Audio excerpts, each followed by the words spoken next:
Hi everyone. CPC के lecture series में हमारा आज का टॉपिक है प्लेस ऑफ सोइंग। ये सेक्शन 15 से लेकर सेक्शन 21A तक डिफाइन है। हम इसको डिटेल में देखते हैं।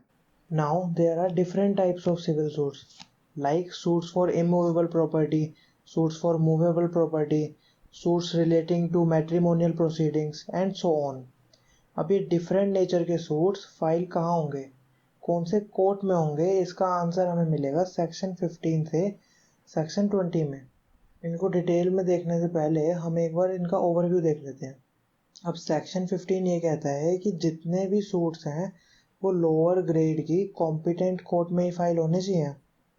और सेक्शन 16 से 18 में इमूवेबल सूट्स की बात की गई है। 19 में suits related to torts and movable properties की बात की गई है। अब सेक्शन 15 बेस्ड है पेक्यूनरी जुरिस्डिक्शन पे और सेक्शन 16 से सेक्शन 20 बेस्ड है टेरिटोरियल जुरिस्डिक्शन पे। अब पेक्यूनरी जुरिस्डिक्शन मतलब मनी रिलेटेड जुरिस्डिक्शन, और टेरिटोरियल जुरिस्डिक्शन में क्या होता है कि गवर्नमेंट ने हर कोर्ट के लिए ज्योग्राफिकल लिमिटेशन सेट करी होती है कि एक पर्टिकुलर कोर्ट वही केसेस सुन सकता है जो उसकी टेरिटरी में आते हैं। अब सेक्शन 21 और 21A जुरिस्डिक्शन की ऑब्जेक्शन से रिलेटेड है। अब सेक्शन 21 में ये कहा है कि डिफेंडेंट जुरिस्डिक्शन से रिलेटेड कोई ऑब्जेक्शन रेज नहीं कर सकता अपीलेट और रिविजनल कोर्ट में, अनलेस अगर डिफेंडेंट को लगता है कि कोर्ट गलत जुरिस्डिक्शन वाले कोर्ट में चल रहा है। So the party have to raise their objection at the first instance और at the earliest possible opportunity, या फिर कोर्ट को ऐसा लग रहा है कि फेलियर ऑफ जस्टिस हुआ है। अब अगर इन तीन कंडीशन में से एक भी कंडीशन फुलफिल हो रही है तो कोर्ट ऑब्जेक्शन को एंटरटेन करेगा, नहीं तो वो डिसमिस कर देगा। अब सेक्शन 21A 1976 के अमेंडमेंट में ऐड हुआ था सीपीसी में।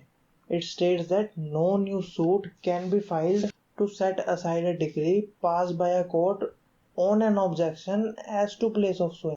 फॉर एग्जाम्पल, सपोज बंटी और चिंटू के बीच एक केस चल रहा था और कोर्ट ने बंटी के अगेंस्ट डिक्री पास कर दी, तो बंटी नया सूट नहीं फाइल कर सकता इस ग्राउंड पे कि जिस कोर्ट ने डिक्री पास करी थी पहले उसके पास जुरिस्डिक्शन नहीं थी वो केस डिस्पोज ऑफ करने की, as it is not maintainable as per section 21A।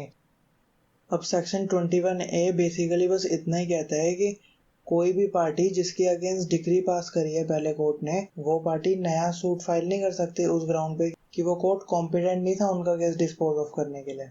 अब नेक्स्ट है सेक्शन 15। अब ये कहता है कि जितने भी सूट्स हैं वो लोएस्ट ग्रेड के कोर्ट में इंस्टीट्यूट होने चाहिए। लोएस्ट ग्रेड की कोर्ट मतलब सबसे नीचे लेवल की कोर्ट जो कॉम्पिटेंट है आपके सूट को डिस्पोज ऑफ करने के लिए। सेक्शन 15 पेक्यूनरी जुरिस्डिक्शन पे बेस्ड है और सेक्शन 15 के मेनली दो ऑब्जेक्टिव हैं। पहला, जो हायर ग्रेड के कोर्ट्स हैं वो केसेस के साथ ओवरबर्डन ना हो जाए एंड पार्टीज और विटनेस को कन्वीनियंस रहे एग्जामिन करने में। अब सेक्शन 15 को हम एक एग्जांपल से समझते हैं। सपोज दो कोर्ट है, कोर्ट एक्स और कोर्ट वाई। अब कोर्ट एक्स की पेक्यूनरी लिमिट है 1 लाख और कोर्ट वाई की पेक्यूनरी लिमिट है 50,000। अब आपका एक प्रॉपर्टी मैटर है 40,000 का, तो अब आप कौन से कोर्ट में अपना सूट फाइल करोगे? अब दोनों ही कॉम्पिटेंट है, तो इस केस में सेक्शन 15 सीपीसी का ये कहता है कि it shall be instituted in the court of lowest grade. So इस केस में court Y is the court of lowest grade. तो अब क्वेश्चन यह राइज होता है कि अगर आपने कोर्ट वाई की जगह कोर्ट एक्स में अपना केस फाइल कर दिया तो क्या कोर्ट एक्स की डिक्री वॉइड मानी जाएगी? तो इसका आंसर है कि सेक्शन 15 बस एक रूल ऑफ प्रोसीजर बताता है, it does not affect the jurisdiction of court. So court x जो कि हायर ग्रेड का है अगर डिक्री पास कर दी मेरिट पे तो वो नल एंड वॉइड नहीं मानी जाएगी, it is merely N irregularity. अब सेक्शन 16 से सेक्शन 18 में इमूवेबल प्रॉपर्टी के सूट्स के बारे में बात की गई है।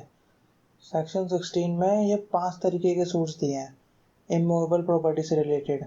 पहला है इमूवेबल प्रॉपर्टी की रिकवरी, फिर पार्टीशन, फोरक्लोजर, एनी राइट और interest in property and last suit for torts, example trespass, nuisance.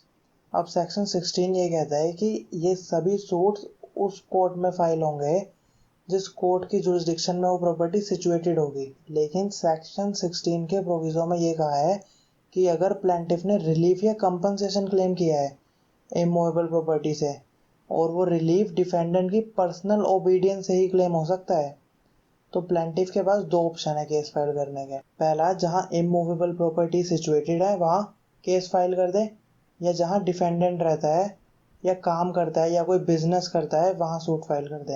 And the provision of section 16 is based on maxim equity acts in personam, which means equity applies to a person rather than a property। Section 16 का proviso हम एक example से समझते हैं। अब suppose Bunty और चिंटू एक immovable property के जॉइंट ओनर हैं जो दिल्ली में सिचुएटेड है। अब बंटी रहता है लखनऊ में और चिंटू रहता है राजस्थान में।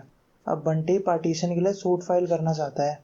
अब क्वेश्चन ये अराइज होता है कि कौन से कोर्ट में बंटी सूट इंस्टीट्यूट कर सकता है। So according to section 16 Bunty Delhi में फाइल इंस्टीट्यूट कर सकता है जहाँ प्रॉपर्टी सिचुएटेड है, या राजस्थान में जहाँ डिफेंडेंट यानी चिंटू रहता है। अब नेक्स्ट है सेक्शन 17।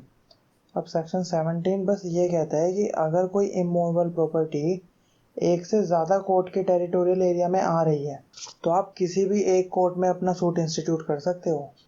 फॉर एग्जांपल, सपोज ये एक प्रॉपर्टी है, अब ये एक्स कोर्ट के टेरिटोरियल जुरिसडिक्शन में भी आ रही है और वाई कोर्ट के टेरिटोरियल जुरिसडिक्शन में भी, और दोनों ही कोर्ट कॉम्पिटेंट है आपके मैटर को सुनने के लिए। तो ऐसे केस में सेक्शन 17 कहता है कि आप कोर्ट एक्स या कोर्ट वाई किसी भी एक कोर्ट में अपना केस इंस्टीट्यूट कर सकते हो। अब सेक्शन 18 ये कहता है कि अगर कोर्ट के जुरिसडिक्शन को लेकर अनसर्टेनिटी है कि जो इमूवेबल प्रॉपर्टी है वो किस कोर्ट के टेरिटोरियल जुरिसडिक्शन में आती है, तो इस केस में आप किसी भी कोर्ट में, मतलब जिन कोर्ट की टेरिटोरियल जुरिसडिक्शन में डाउट क्रिएट हो रहा है वहाँ सूट फाइल कर सकते हैं। लेकिन जिस कोर्ट में सूट इंस्टीट्यूट होगा वहाँ का कोर्ट सेटिस्फाइड होना चाहिए अबाउट अनसर्टेनिटी, और उस कोर्ट को स्टेटमेंट रिकॉर्ड करनी पड़ेगी regarding uncertainty. For example, suppose ये आपकी प्रॉपर्टी है।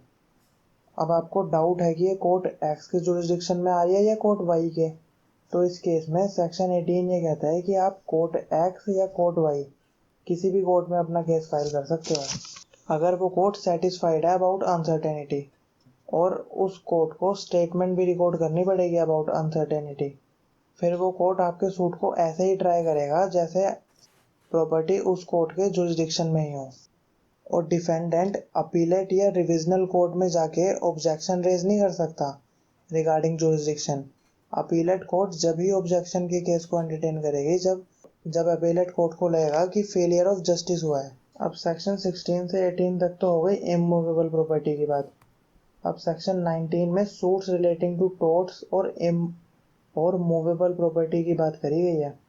अब सेक्शन 19 ये कहता है कि अगर किसी पर्सन के साथ पर्सनली रॉन्ग कमिट हुआ है या उसकी मूवेबल प्रॉपर्टी के साथ कुछ रॉन्ग कमिट हुआ है तो वो पर्सन केस कहाँ फाइल करेगा। अब सेक्शन 19 ये बताता है कि प्लेंटिफ के पास दो ऑप्शन है, या तो वहाँ पे केस फाइल करते जहाँ कोज ऑफ एक्शन अराइज हुआ है, या जहाँ डिफेंडेंट रहता हो, काम करता हो या बिजनेस करता हो। फॉर एग्जांपल, बंटी ने चिंटू की पिटाई कर दी मुंबई में और बंटी रहता है दिल्ली में, तो इस केस में चिंटू या तो मुंबई में केस फाइल कर सकता है जहाँ कोज ऑफ एक्शन अराइज हुआ है, या दिल्ली में जहाँ बंटी रहता है। Now take one more example. Now suppose Bunty ने एक डिफेमेटरी स्टेटमेंट पब्लिश कर दी चिंटू के खिलाफ मुंबई में और वो रहता है दिल्ली में, तो इस केस में चिंटू या तो मुंबई में केस फाइल कर सकता है या फिर दिल्ली में जहाँ बंटी रहता है। अब नेक्स्ट है सेक्शन 20। अब सेक्शन 20 एक रेजिडोरी सेक्शन है, मतलब सेक्शन 20 में वो सभी मैटर्स कवर होंगे जो सेक्शन 15 से सेक्शन 19 में कवर नहीं हुए। तो ऐसे केस में प्लेंटिफ या तो वहाँ केस फाइल कर सकता है जहाँ कोज ऑफ एक्शन अराइज हुआ है, या जहाँ डिफेंडेंट रहता है या काम करता है, या अगर एक से ज़्यादा डिफेंडेंट है तो किसी भी एक डिफेंडेंट के प्लेस पे फाइल कर सकता है केस जहाँ वो डिफेंडेंट रहता हो या वो काम करता हो या बिजनेस करता हो। लेकिन इस केस में प्लेंटिफ को परमिशन लेनी पड़ेगी पहले कोर्ट से। अब सेक्शन 20 का हम एक एग्जांपल देखते हैं। अब सपोज बंटी, चिंटू और पप्पू तीन दोस्त हैं। अब बंटी रहता है दिल्ली में, चिंटू रहता है मुंबई में और पप्पू रहता है बिहार में। अब वो गोवा घूमने जाते हैं और गोवा में बंटी और चिंटू एक जॉइंट प्रोमिसरी नोट बनाते हैं which is payable to Pappu. अब अगर प्रोमिसरी नोट में कुछ गड़बड़ होती है तो पप्पू उन्हें या तो गोवा में सू कर सकता है जहाँ कोज ऑफ एक्शन अराइज हुआ है, या दिल्ली और मुंबई में सू कर सकता है जहाँ डिफेंडेंट मतलब बंटी और चिंटू रहते हैं। अब हमारा प्लेस ऑफ सूइंग का टॉपिक यहीं खत्म हुआ। अब ये कुछ प्रीवियस ईयर एमसीक्यूज हैं प्लेस ऑफ सूइंग से रिलेटेड। आप इनका आंसर वीडियो लेक्चर के डिस्क्रिप्शन में से भी देख सकते हैं और आप इस वीडियो लेक्चर का पीडीएफ टेलीग्राम से भी ले सकते हैं।